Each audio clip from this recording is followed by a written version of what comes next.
Hi and welcome to your Rebellion campervan hire. Let's hope you have loads of fun. They're pretty awesome things, so we'll start with the outside. It seems simple, but putting fuel in it, it's diesel, it's not petrol, it's diesel. And this is where you fill it up. The bottom tank is for your AdBlue. We'll always make sure the tank is full on the AdBlue, so you don't have to worry about that. So diesel only. So if you've got small children in baby seats facing the other way, you can turn the passenger airbag off here.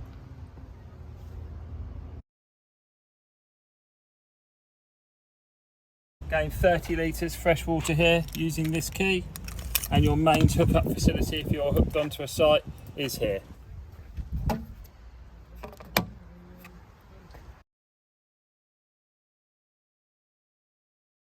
Anything that goes down a plug hole, i.e. the sink, if you're washing up, if you dare to wash up on holiday, comes out of a waste point.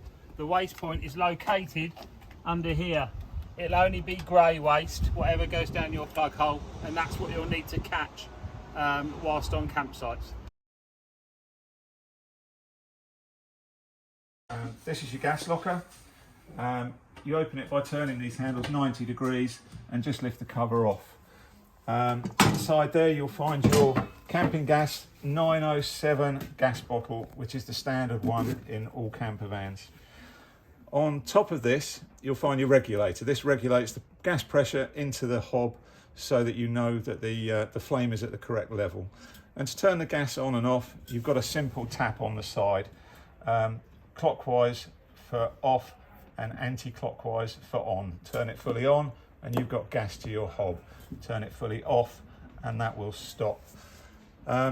We do try to provide you with enough gas for your holiday. We try and work it out according to how long you've booked for. In the unlikely event that you do run out, simply hold the top of the bottle, unscrew the bottle like this until the regulator comes off, put the new bottle in and screw it back up. Just hand tight. No need to be clever, no need to put loads of effort into it. And then just tighten the strap to stop it moving about and making a noise. So that should be all you need to know about the gas.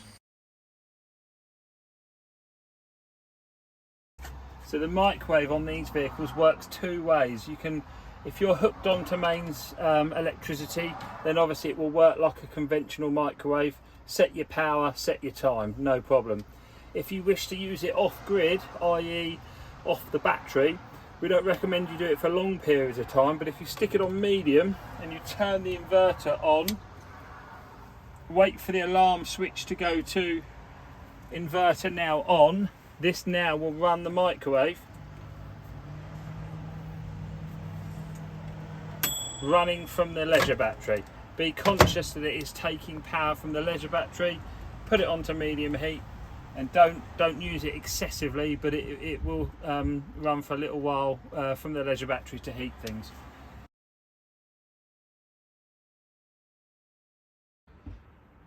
Okay, that's a 100-watt solar panel designed to maintain the battery, not to provide you a power supply.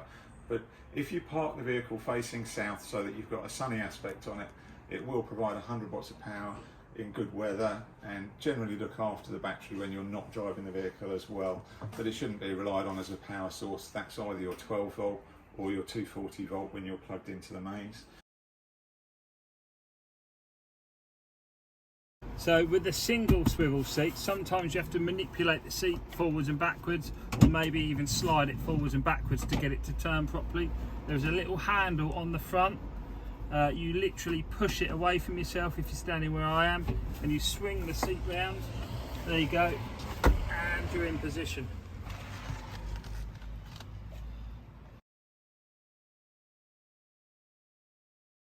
Okay, so now we're going to get the roof up so you can stand up and potentially use the top bed.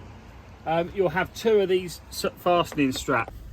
So we'll release this strap to the end, like so. Right, really important that you do not push the bed base and the roof up at the same time. So the way to do it is to push the roof up first, let the roof go up, then push the bed base up. Mustn't do it together. As you'll see, the top pop top bed is equipped with a mattress for your extra comfort.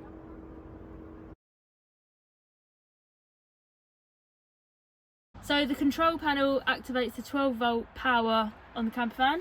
So turn power on, and you've got this button to go back, but I haven't gone anywhere yet. You've got water, pump on, pump off, lights off, lights on, fridge off. This is another way of turning the lights on and off. USB plugs, main socket. Only use that if you're on mains. Do not use that if you are not hooked up to mains. These will work on 12 volt. And don't forget to turn it off when you leave the campervan to save power. So on this particular electric bed, you must remember this little release handle to lift. Once it's released, press the button and hold the button. It will then come down to its final position. Once it's down, release, and it's ready to get a good night's sleep. Going back up, you press the button the other way, hold the button, the bed will retract.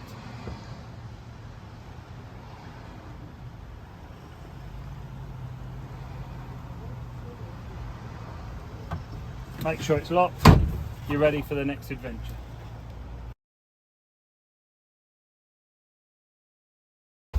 Allows you to open the fridge. The fridge is actually already on, but the on-off switch is here, so that turns it on and off, and this one on the right determines the temperature of the fridge. So the more, that's warm lettuce, and that's iceberg lettuce, which is the highest setting. So you just scroll through your setting there. And remember, that's a 12 volt fridge, so be conscious of power usage if you are wild camping, that will be running off the battery. And to turn the fridge off, you just press and hold the button there to turn it off. So let's have a quick demonstration of your hob and sink area, both covered with glass so that you've got another food prep area if you need it. But when you want to use them, open it up, both sides.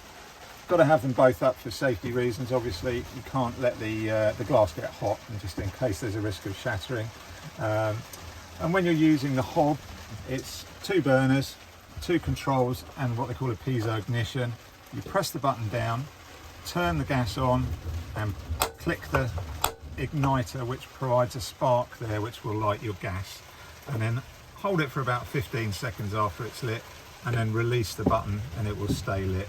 There is a thermocouple on there which has to be warmed up, otherwise it will continue to go out. When you've finished, simply turn the knob back to 0 and it will go out. It will be adjustable between maximum and minimum, just like you've got at home. And it's designed so that if you make a bit of a mess on here, you can wash it all down into your sink and flush it away outside. It's a cold water sink. Once you put your water switch on up here, the pump will be active and will only activate when you lift the lever there. There's a micro switch in there which will turn the pump on and off. Now the water will run out of the bottom of the van. It's only grey water, so it's not the end of the world, but you might want to collect it and dispose of it in a responsible fashion if that's how you feel. When you're finished with it all, close the tap down first, shut your lids, and it's ready for next time. So this campervan has a tailgate boot. Just going to open it up, and stored in the back you've got your table here, so you just unclip it, slide it out. When you're ready to attach it, there's a little switch on the bottom here which you manoeuvre and drop the leg down. It will then fit anywhere on this rail that goes along here so that you can hear. Sorry about the noise of the rain at the moment. Once you've got it on there, there's 2 little catches underneath that you use to lock it in place. In addition to that, we put another table here which you can pull out for use when you're in the front seats, and that just slides away very straightforwardly. Make sure it's fully retained so it doesn't come open when you're going around corners. When you want to stow it away, release at the bottom in the same reverse fashion, lift it off, fold the leg. Just put it back in, slide the bottom corners in, push up, make sure it's locked with this.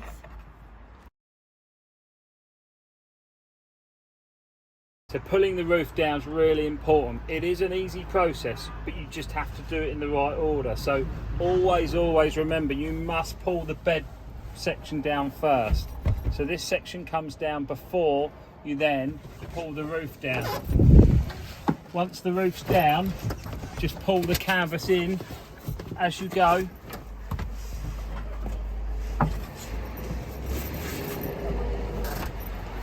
And then come outside and just make sure it's not snagged. So this is snagged, so this is bad. So lift the canvas back up.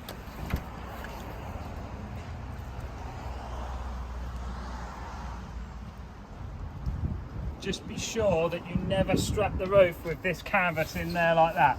So tuck it back in before we then go and strap it back down. Last but not least, you must make sure the near side and the off side have had their retaining straps really securely fastened down. So nice and tight, pull down, and then you can just wrap the excess up, which I'll do really quickly. It's super hot.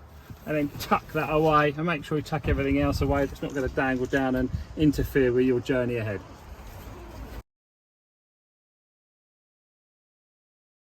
So these vehicles require a key to start,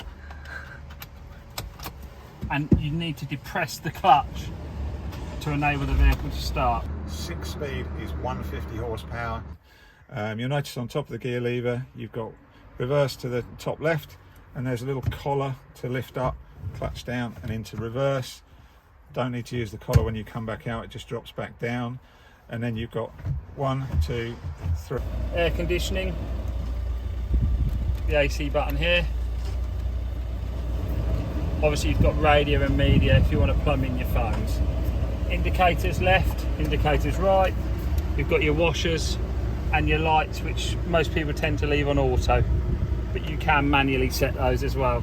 These have heated screens, so you've got for those frosty mornings, so you've got the heated screen facility, which is quite nice, and you've got some more USBs, the modern iPhone USBs down there as well. You've got the normal 3-point seat belts here, but if you do bring small children or dogs, if you put your hand under there, you have got 2 isofix points either side, so you can attach your child seat or dog lead safely to that. So the 2-lay Omnistor wind out awning, insert your little winder. If you've ever dreamt of owning a fruit and veg shop with your little awning on the front, you wind this out.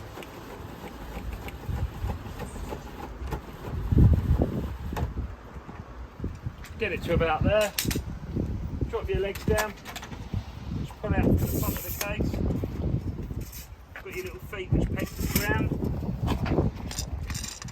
Do your little buckles up here, you'll see them just round here. Same again this side, drop it down and then continue to wind it out. So you should end up with something that looks a little bit like that. But do not leave it out in the wind. Once you've pegged it down on the feet, it's good in sort of breezes, but if it's really super windy or you're a bit worried about it, put it away. Do not let it stay out in high winds. This is where it pegs down. So once you're done, you're going to wind it back in. Get it to about here and then put the legs in.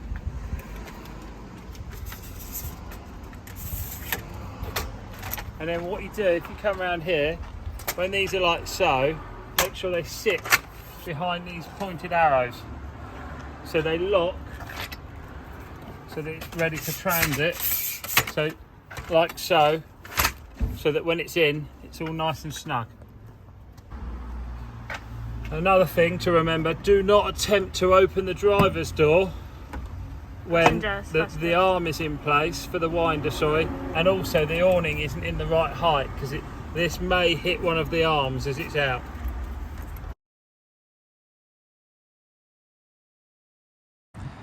So if you're not in a naturist camp, you will need to put the summer blinds up. These are magnetised, which they just pop in like so, and then you get privacy, if you want it, of course. So you need privacy from the windscreen as well, so they just pop on in this case. So you've got them on the left and over here on the right. That will save your dignity. So all Rebellion campers as standard are equipped with the blackout curtains, which are really effective, and then these pop up into the bits to retain them, so you get a good night's sleep for the adventures the next day. This is our latest gizmo. It's a 2-bike tow bar mounted bike rack that's going to go on one of our rental vans.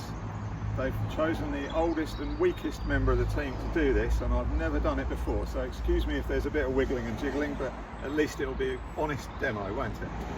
So, got your tow bar there, bike rack there. We're putting an electric bike on, which is fairly heavy, but that's fine on this. That's the idea of the tow bar mounted bike rack. So, here we go. That goes on there like that. A bit of a wiggle and a jiggle to get it to sit down.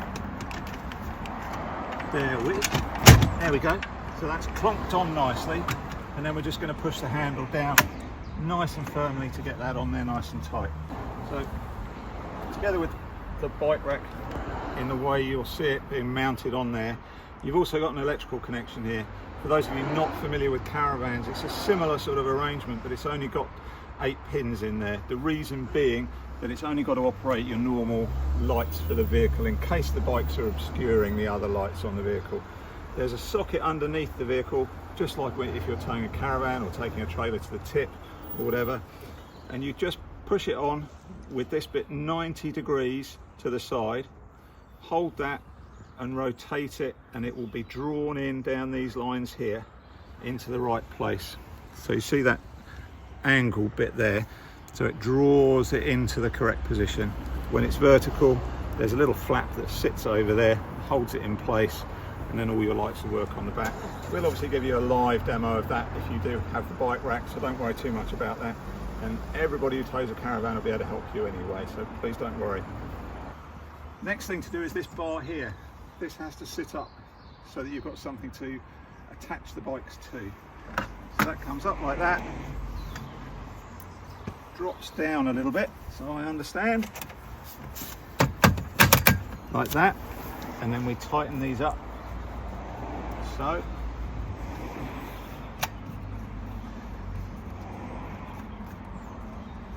Okay, and then these two guys here we use to attach onto the crossbar of the bike. So just for demonstration purposes, we're going to put this bike on for today. Put it on there, nice and easily. And then the easiest way to do it is to put the crossbar mounting on first, because that's going to hold it nice and still while you do the rest. So we'll just roughly put that on there. You'll notice there's a lock on there, and there's a lock on the tow bar mount as well, so that it's nice and secure. And then trucking down to the wheels, to secure the wheels, you put this guy through a wheel, through there, just push it through reasonably tight, and then you ratchet it up like that to get it nice and tight. Okay, to release it, you just press that button in and that releases it. So in, reasonably tight, ratchet it up nice and tight, press to release. Do the same on that wheel there and you're good to go. So we've taken the bike off, it's just to demo how to get it off the vehicle. So in an ideal world, you pop that down like that, make sure they're nice and flat. First thing to do, undo these two so they're loose.